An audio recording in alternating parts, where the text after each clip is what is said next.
I like you guys because first thing, I'm going to talk to you every day, the rest of my life. You think you have your own show now, but I'm lonely as hell in the morning.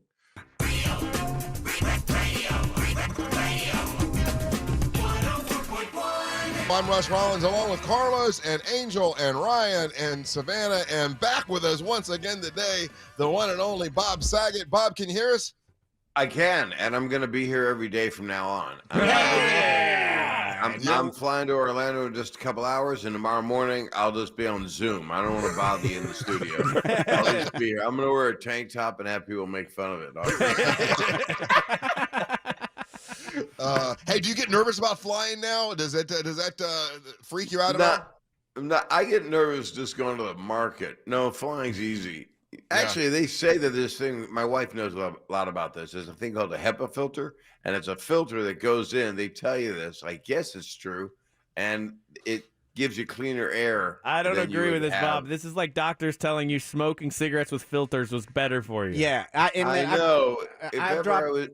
I've also dropped some nasty rank farts that I know that HEPA filter ain't going to do nothing, and then I see people reacting. So it's not doing anything. I'm upset with you because this is not what you should be doing. You're one of the people that is ruining my life. I'm on a plane, and you're not even asleep. You're doing it. You know you go to the bathroom. I had milk. You just I had milk. 15, You know you're lactose intolerant. I'm lactose intolerant, and I had a little bit of milk before my last flight. And yes, I ruined some people's trip. But tell the truth, you're breastfeeding. Am I right? Yes, that is well. Okay, so now why can't you just walk to the bathroom? You feel it building up. Some comedians end with fart humor. I open with it. Yes, you do. That's got to be a thing, though, Bob, where like people are, it sounds crazy, but I bet people do this. They're like, yo, that's a famous person over there. I'm going to go and fart in their general area. Oh, yeah. Yeah. That was in a Monty Python movie, The Holy Grail. That's when I believe it was Eric Idle that said, I fart in your general direction. And then he Bob, was like going like this to send it over. Earlier this morning when we first started the show, like at 6, which I guess where you're at, it would be 2 in the morning. You know, we were discussing. Glad that you were going to be on with us again today. And then we start talking about a podcast that it was Carrot Top and who was it, guys? Joe Rogan. Joe Rogan and Carrot Top were doing a podcast together, and we were talking about that and talking about how so many other comics will goof on and make fun of one of the nicest guys you would ever want to meet, which is Carrot Top, and why certain comics think it's a good idea to goof on other comics. And you've been a stand-up forever. It's not a good idea. It's wrong. And actually, I've had this conversation. What was the outcome? Carrot Top came off great with Joe, right? Yeah, of course. Yeah, totally. Yeah. He's one of the kindest guys you've ever met, and very funny. And Ryan was pointing out that a lot of comics think because he uses props, it's cheating or something like that. Which he invents those things and puts them together. That's still creative. Well, I don't get it, but Right. What do you think? I think the one thing he did that offended me was he got a mousetrap caught on his testicles, and I thought that was too much for the kids. Too much. But I will say that he goes to Vegas, he gets a residency, he sells it out constantly, and he's making thousands of people laugh. And anybody that's making thousands of people laugh and not doing anything with malice, he's just being silly. That's what he's done since he was probably 10. Just leave the guy alone. He's making people laugh. You can make people laugh, and it might not be your cup of tea, but you're doing something great for people. Laughing. That's why I'm doing it. Yeah. We all had the same joke, which was that laughter's the best medicine, and mine was no, it's Percocet. But that was, everybody's had a version of that. Or the other one is when they say, if you could just make one person laugh, you're a really crappy comic. do you have a comedic nemesis, like someone in comedy that just is anti Bob Saget, like you just can't stand Bob Dave Newhart. Coulier. No, it would be Carrot Top. No, it would be. Nah, Screw him. I don't think I do. I have had misunderstandings with people, and I'm this kind of person. Maybe it was all the therapy. but I like to make amends. I like things to go well because I think we're all the same, pretty much of the same breed. We come from a place of outsiders. We were kids. We didn't know anybody. We would do things to be funny. Some people just had a God-given talent and were just amazing. So yeah, I don't have anybody.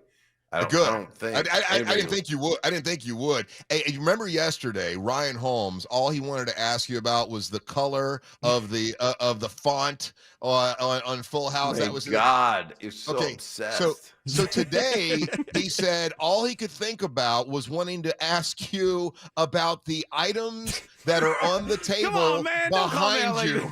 And I'm like, you're gonna have Bob Saget on once again, one of the greatest comics in the world, and you're a stand-up comic, and all you could think about is asking him about the items. So Ryan, let me say this. To be fair, I wanted to yesterday too, but I held off but this is his second day in a row. So tell us what's behind you today, because tomorrow you'll be in Orlando. It's our new segment. What's behind you, Bob? Who's behind Bob? Leave this camera on so you can cut to it and just look at the crap behind me. Over here, I'll start over here. That's Rodney Dangerfield. I got that from the UCLA Brain Center. I would go visit him as he was passing on, and they did surgery on his brain. And that's like heavier than a real award, but it's a really nice thing that they gave me. So these are my daughters. That's a thing from America's Funniest Home Videos that I gave out. That's from Ted Lasso, Believe. Yeah. This is the TV broadcast. What's the big TV broadcasters thing? It's I won that for America's Funniest and you can't even remember what it is. It's a suppository, and then that is Larry Fine of the Three Stooges. Wow. 14 years old. That's a box that I keep things in that we don't talk about. And that weed. This is badly lit. It's Rodney Dangerfield with Red Fox. It's an original print done by Paul Mobley, and they're smoking a joint. And then that's my daughter right there, and these are my daughters right there. And then these are bobbleheads from Dodger games. I can't name you one player, but I believe the size of their heads are exactly the same size as anyone who would ask, why do you have to change the font on Full House? All right, Bob, tiny little head. I got a real question for you, not about font, though. Okay, so I've been doing comedy for a while, and I've always tried to explain to these guys what terrible people comedians can actually be. And you seem to be a comics comic. I mean, you hang out with Bill Burr and that kind of stuff. You said yesterday, when you started and then you got Full House, did you get a lot of hate from fellow people? Like, or was it all love back in the day? Because I tend to see comedians, they'll be nice to your face, but then just talk all the S. Well, before I got Full House, I'd been in the Comedy Store for 10 years. So I knew everybody, or a Comedy Cellar in New York, or toured the country. I went everywhere. And so I was in Orlando. I don't remember what I was doing. I think I was in the kiddie pool in Disney World. I can't remember. It was Splash Mountain, and no, I can't say what I'm going to say. But anyway, you'll have to come to the Hard Rock tomorrow. I'm really sorry. What happened was I had a couple people go, Saget, you got 2 shows. Give me one of them. So but it was done out of jealousy because I had that 35 years ago. It was America's Funniest Home Videos at Full House, and Full House was first. And for the most part, I think I'd struggled so long, and I'd emceed so long, and all my friends went off on Arsenio, congrats on your show. And I would go on the show, but I didn't really have anything that had clicked for me, and Full House was the thing. And so I've talked to a lot of comedians on my podcast, and this is a podcast, but it is, you guys are everything. You guys are like a cow. Every part must be used. Oh yeah, lot of teats, Bob. A lot of teats. Ryan's the udders. Hey, Bob. We had to take a little bit of a break. I want to ask you about that Comedy Store documentary that was out, because I was totally fascinated with it, and I know you were part of it, right? And my friend Mike Binder directed it, but it is. I was just, I love stand-up comedy and the comics, and I was just really blown away by it. So I want to get your take on that documentary. I want to remind everybody that Bob Saget will be at Hard Rock Live tomorrow, right here in Orlando. When do you fly out? When do you live in? Just in a couple hours. Okay. It's nice. I'm gonna go on. It's a plane. It's got a rubber band and a propeller. It's new airline. It's one step below Allegiant. Is there such thing? All right, well, we'll be back with Bob Saget when we return. Don't go anywhere. You're listening to the Monster of the Morning.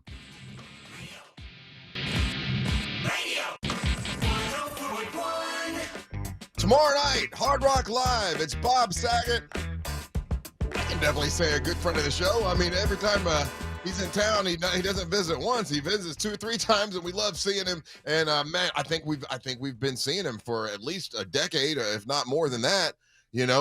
Coming on the show. So it's good having him. Welcome back to the Monsters. I'm Russ, along with Angel and Carlos and Ryan and Savannah. Yes, Angel. No, I just had a question for Bob in regards to this. Your demeanor, the way that you carry yourself, something that you said earlier about how important it's just to make people laugh. Where do you think, for you, what event in your life or anything that happened that helped you get to that mindset? Because that's not something that you find easily. No, and I was saying during the break, I have a song that I close my show with called "I Don't Do Negative," and that'll be the name of my next special. And the whole thing is, it's harder to be positive. It's pretty easy to go down the negative rabbit hole because everybody's hurting. Everybody's mad at something. If they got all the money in the world, they're mad at their ex, or they want something they don't have. If they have nothing, they're mad because they have nothing. I mean, people are sick, So I've been just trying to bring whatever positive energy I can. It sounds so annoying to people that I hate analyzing it, but it's the truth. We were just talking about during the break. There's too much yelling. I can't take the yelling. I can't turn on the news no matter what channel it is. And I watch all the news. I watch everything. I want to know every viewpoint of people. And because I'm kind of I look at it like an outsider, because if I get inside, I get angry. I don't want to be yelling at the TV like everybody else, I'll be in an Elvis jumpsuit just firing away. Blowing up the plasma. But I just want people to have a great time, and that's my job, is that they leave and they go, man, I feel so much better, because most of them poop in their seat. But I like my audience to be incontinent. Hey, Bob, tell me about, because I'm fascinated with the Comedy Store and that documentary and the boot camp you basically, as a comic, have to go through, or had to go through. I guess in the day, I don't know if it's still the same way, but in the day, just to make it on stage at the Comedy Store, it really was amazing. And to see all of the talent that went through there, and I'm just curious, like, your time at the Comedy Store, what was it like getting started there, and who did you bump into, and all that stuff?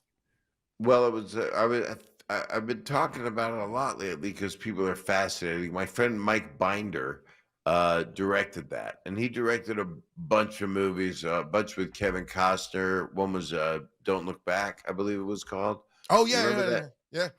Joan Allen, and he's a really good director. He did Mind of the Married Man on HBO. I directed one of those because Mike said, you want to direct one, and he makes this 4 or 5 part documentary for Showtime. Mm-hmm.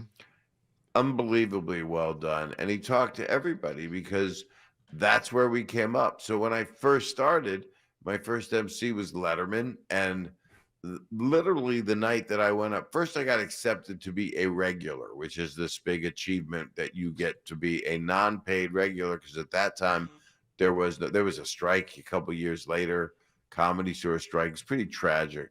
Did you have to what work the happened. door? Because they said, I remember seeing it, and they said a lot of the comics had to work the door first before they even got on stage. Did that happen with you? No, I like doors. They help me get You don't know how to into work rooms. them. Who doesn't love a cold doorknob at 2 a.m.? But Hell yeah, right. Oh, I hit you a little bit too hard there, Carlos. So I'm a little upset. But I was a guy that came in. I won the student Oscar for a student film I made, a serious documentary, and then the owner, Mitzi Shore, said, "You're going to work here. You come work here for nothing. Quit grad school at USC." And so I went, okay. And so I did. But then my reward was, holy crap, I'm really a comedian. And I was on a lineup with people, Michael Keaton and Billy Crystal took me aside and said, "Where are you from?" And he was on a show called Soap at the time. Yeah. And Michael Keaton he did a little bit of movie work, but he was doing a sitcom with Jim Belushi called Working Stiffs. And Robin Williams came up to me. I used to have a very weird act as opposed to now. But it was straight and really weird. I would say I have no life and I have no friends and I live in a moped. And that was like Ryan? It was, I don't know. Yeah, exactly. and Robin said, "So let me get this straight. Your mother is Gumby and your father is Pokey and you're Mr. Potato Head." And I went, "Yeah." And he went, "Okay." You poor crazy person. And I just met everybody. I mean, and then I emceed the place. There were like 10 MCs at least. And some of them are well known and some aren't with us anymore. But Richard was the king of the Comedy Store. He helped make it what it was. And he was so kind to me. And I ended up doing a movie with him and he didn't make it happen. The director, Richard Pryor, Michael right? Apted. Richard Pryor? Critical Condition. It was after he had the fire happen. Yeah. Is that what you were asking me? No, Russell? I know you said Richard. I wanted the audience to know it was Richard Pryor, in case they didn't know. It wasn't Richard Lewis or Richard III. Hey, Richard Lewis is funny. Richard Lewis to this day, Bob. I love let me Richard tell you, Lewis. we've done this show for a long ass time, and you're one of the greats. Obviously, you're on the Hall of Fame. But Richard Lewis came in one time. Do you remember that, Savannah? And he was on a tear. He did a segment where it was just one of those, and he came in as Richard. He left as Richard. It was like we were part of a performance piece, and it was just one of the funniest dudes. And he'd come in time after that. But what a funny, unique, hilarious dude, you know? And then he's doing okay. He went through a bit of a hard time health-wise, and he's been on Curb this season, and he's been on it a lot. And he is one of the sweetest people I've ever known in comedy, especially. And he always, when he goes on these rants, it's like, I don't know. And then once the complaining starts, it's 20 minutes. It's hilarious, though. Not a lot happens. But what's so interesting is we can identify with that because everybody's got a friend that or it's one of us that just doesn't stop. It just continues to just say how horrible everything is. And they tell you how the food won't stay in them. And then they give you descriptions you don't want to hear. Yeah. But his is mostly about interpersonal relationships. He's a beautiful guy. I love comedians. And that's what I think, Russ, that the Comedy Store documentary did. Yeah. It showed a camaraderie because David Letterman didn't have to do it. You know, certain people didn't have to be there, but everybody affiliated. I asked Mike, I said, is this person doing it? This person? He said, yep. And, you know, and with what you're saying, Bob, you know what amazes me? I don't know why I love this. I just do. Like when you showed us that picture of you and one of the Three Stooges, and that building that bridge with comics from back then, I don't know. It just fascinates me. Is that the biggest, let's say, old school celebrity that you have met? Because when Carlos was telling that story, I was thinking about Jackie Mason coming in and how much I loved Jackie Mason. God, he was so very funny. But who's the biggest bridge you've made? Like, is it somebody from I guess the Three Stooges is pretty big.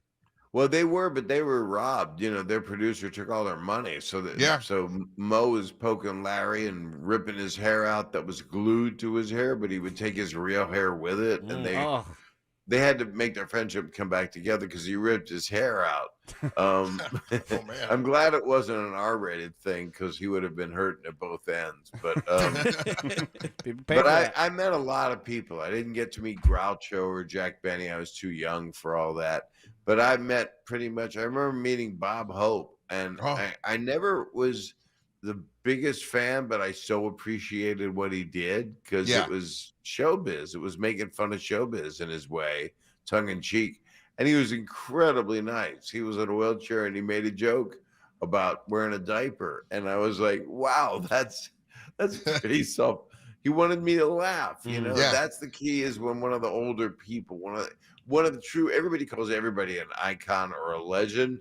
And it's like, it's a little soon on some people. This 38-year-old legend. Okay. But I mean, you know, when you just meant, you know, you were talking about Robin Williams and Richard Pryor. I mean, those are two incredible legends that you came in contact with, and I would think that would be, I don't know, I think that would be pretty important in your life, right? It was also very much so. And doing this documentary I'm doing on Martin Mull, I had interviewed with Steve Martin, who I've met a few times over the years, and Eric Idle from Monty Python, and Norman Lear, and David Alan Grier, and it's just pretty. I don't know if you remember Fernwood Tonight. It was also America Tonight. Do you remember that show? It was really, I do not. Quite wonderful. Yeah, it was back in the 70s, but it was, you know, Steve Martin is a genius.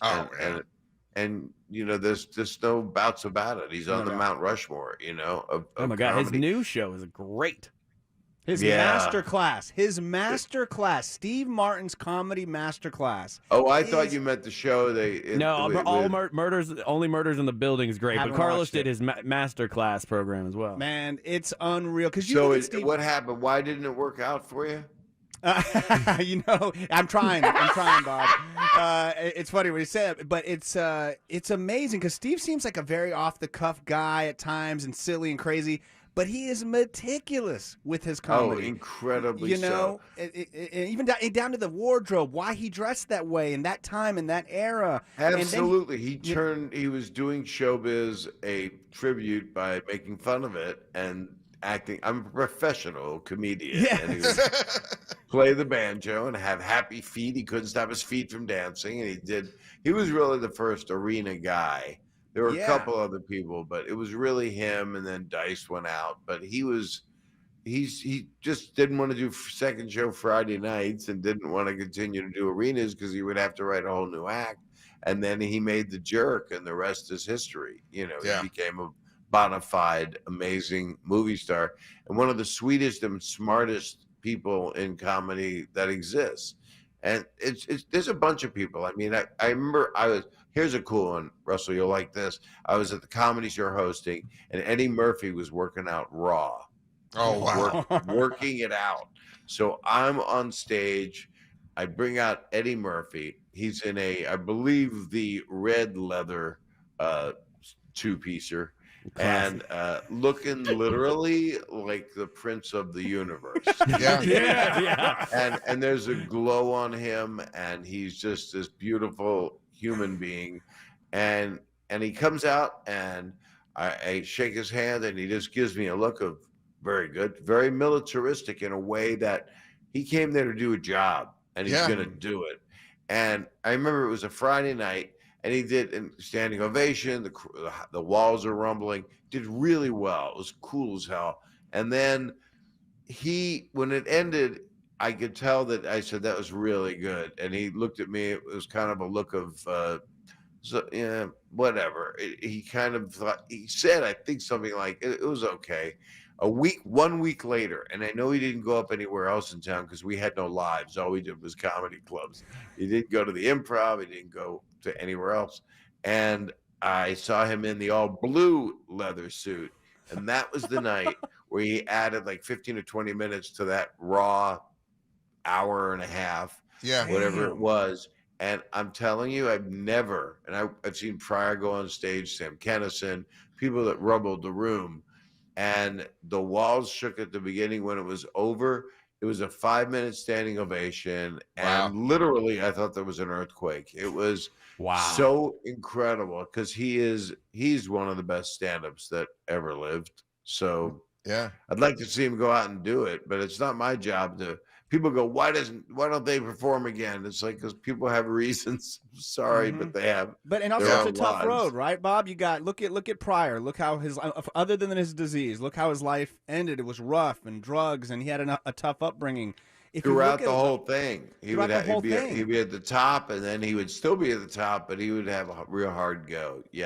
Yeah, I think Eddie's the biggest success story there might be, even though they might go, oh, he's not doing stand-up, but look at his life. He still has his family. He still has people are waiting for him to get on stage. It's like the Jay-Z story of rappers. It's like, what is the final outcome for a lot of is it going to be, Guns N' Roses' Chinese Democracy? You wait to 15 years to hear it, and you're like, oh, this is not as good. I say be the legend. You're always on the top. People always want you to come back. Never come back.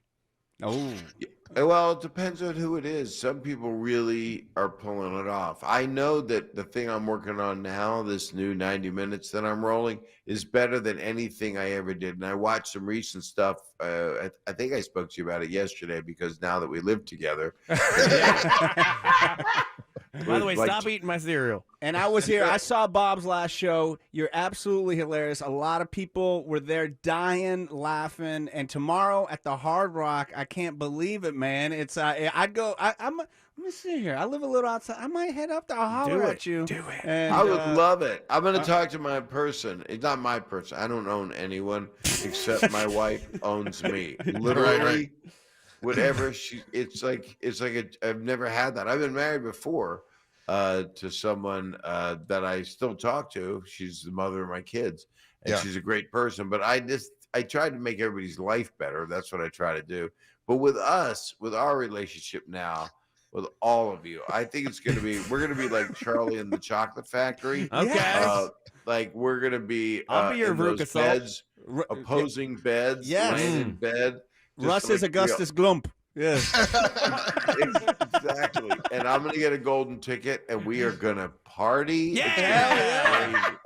We're going to buy the highest quality masks and then the best controlled substances that none of us will do. I got some N95s, Bob. I'll be there. Bob They're Saget, really good. Go ahead. Tomorrow night at Hard Rock Live. I know you got to get on a plane. Obviously, you're welcome to call us tomorrow if you want to, but we love you to death. The listeners, I mean, I'm looking at the texting service. Everybody loves Bob Saget. Tomorrow, Hard Rock Live. Go get tickets. Make sure you go. Bob, thank you once again, buddy. I love you guys. I really do. Happy, healthy New Year. And I'm reaching out. So get that person you don't know. Sounds good. Be well. Wear 12 masks so you look like the Elephant Man. I'll put one on my butt too. It'll be fine. I wear one on my butt. Well, you have to. If you're farting on plane. That's all right. Thank you, Bob Saget. You're listening to the Monsters in the Morning.